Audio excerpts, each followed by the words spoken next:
And now to talk about An Inconvenient Sequel is its director, John Schenk. Hey John, how's it going? Good, how are you? Doing great. Thanks for being on the show. Absolutely, great to be here.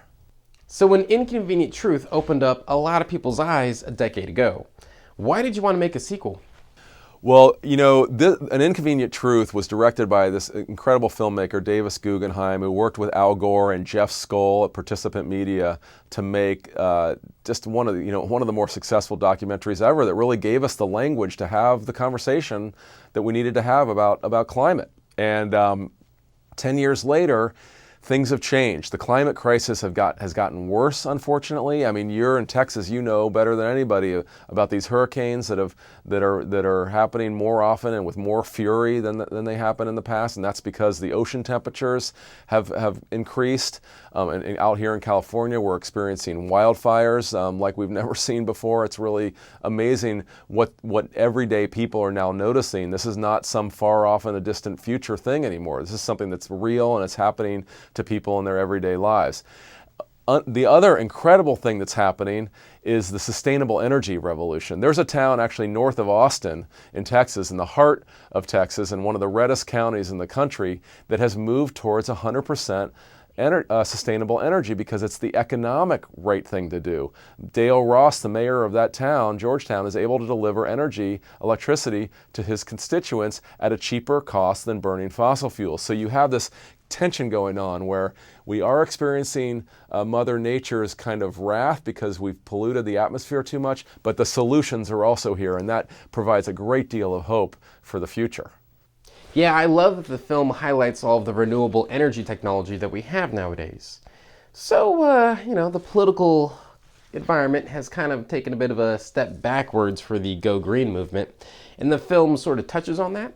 Yeah, well, the climax of An Inconvenient Sequel, Truth to Power, really takes place in Paris during the negotiations that were going on that led to the landmark Paris Climate Accord, which was an incredible moment in international global political history, where every country of the world agreed that it was time to get serious about solving the climate crisis.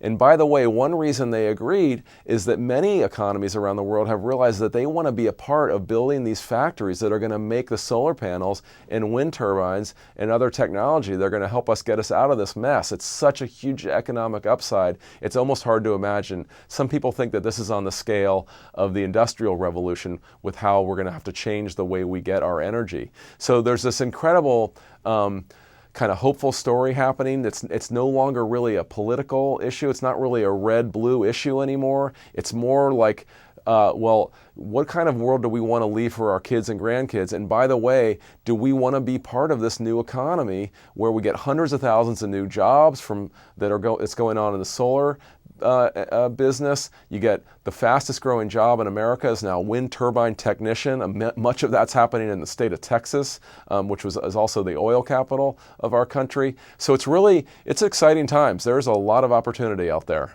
There's parts of Texas now where there's so much wind energy that they're giving away for free at night. There's incredible businesses going on of making these wind farms and solar fields, and domestic use of solar is taken off in many parts of the country.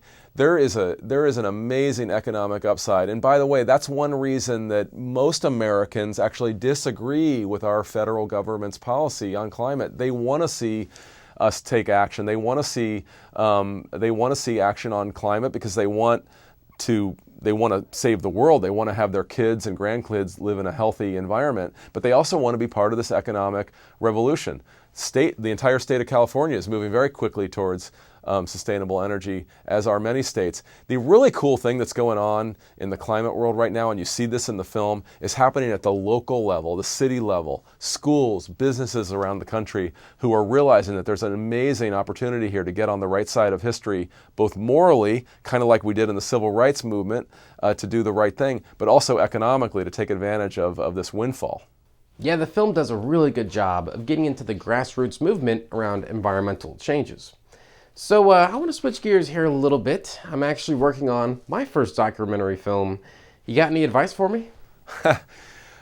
Well, that's a great question. We're actually right now in 2017, I think, living in kind of a renaissance of documentaries. I think they've never been more important. They've never been as widespread. We have incredible technology to go out and take images of the natural world. In the film, actually in An Inconvenient Sequel, you see a lot of quote unquote amateur video that's taken of environmental issues all over the world, but it's beautiful because these tools exist and people are using their skills to tell their own stories. So my advice to young people who want to get involved in documentaries is just do it. Find a story that you're passionate about and tell it. And there's incredible resources online these days, and the distribution for documentaries has never been better. We're excited right now. This film is going out on streaming services. Pretty much anybody in the country will be able to watch this either on Blu-ray, DVD, or on demand on streaming services online. And so the distribution technology has also really changed the way people are watching documentaries these days. So I say go for it.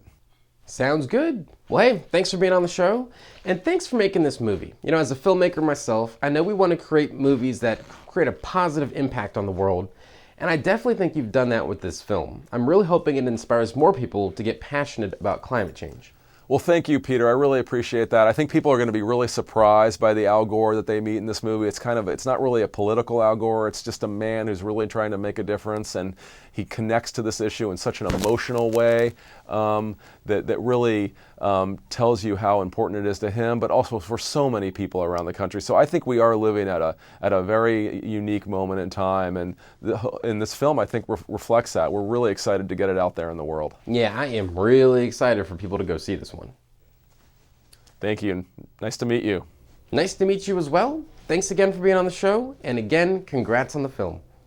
If you want to see An Inconvenient Sequel, you can pick it up right now on DVD. And send me your green thoughts on Facebook at Director's Cut TV.